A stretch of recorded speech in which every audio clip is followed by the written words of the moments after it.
My name is Jessica Ullrich. I'm an art historian and currently visiting professor for aesthetics and art education at the Academy of Fine Arts in Muenster, and I will talk about animals and art.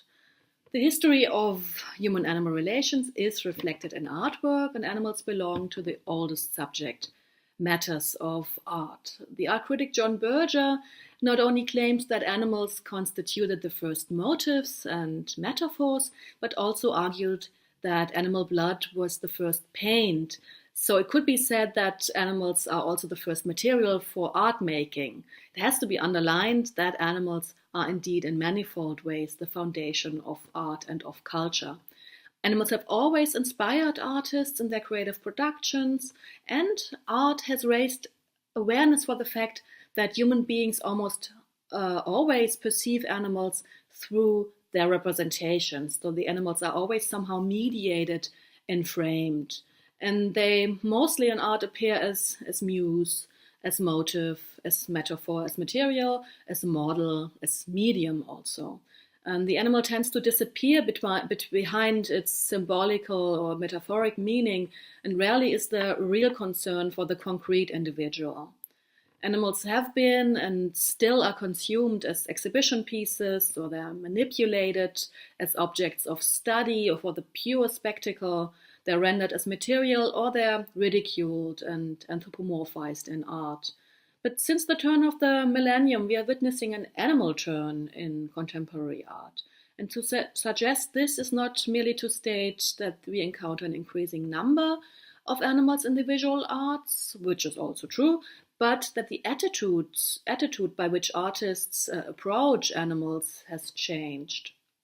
So while animals have traditionally been used primarily for reflecting on the human, some contemporary art is marked more strongly by a real interest in the concrete individual and specific animal-human relations. Maybe influenced by academic animal studies and by new insights in cognition studies or ethology, paired with a general strengthening of ideas of animal rights, animal protection movements, as well as a growing ecological awareness. Artists increasingly perceive animals as different yet equal. And also nowadays the exploitation of animals in art is more and more criticized from within the art community. So today we see the emerge of art by animals, art for animals, and art with animals, so interspecies art. And interspecies art, I think, is a symptom of the change animal-involving art has undergone since the beginning of the 21st century.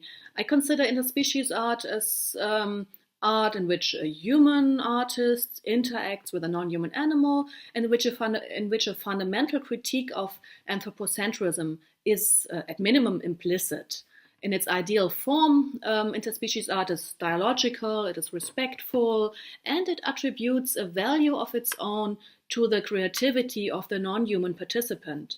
In this respect, interspecies art can contribute maybe to a further fracturing of the boundary between humans and other animals, since it questions the notion that phenomena like such as aesthetic expression, aesthetic sensibility, or artistic agency are solely human capacity. Because when you look at art history, it becomes very clear that the concept of art is always constituted by discursive negotiation processes that are grounded in the notion of human exceptionalism. So if art is considered to be an attribute of the human being alone, all creative expressions of any other species are excluded from the sphere of art, and every possibility of aesthetic practices in non-human animals have to be denied.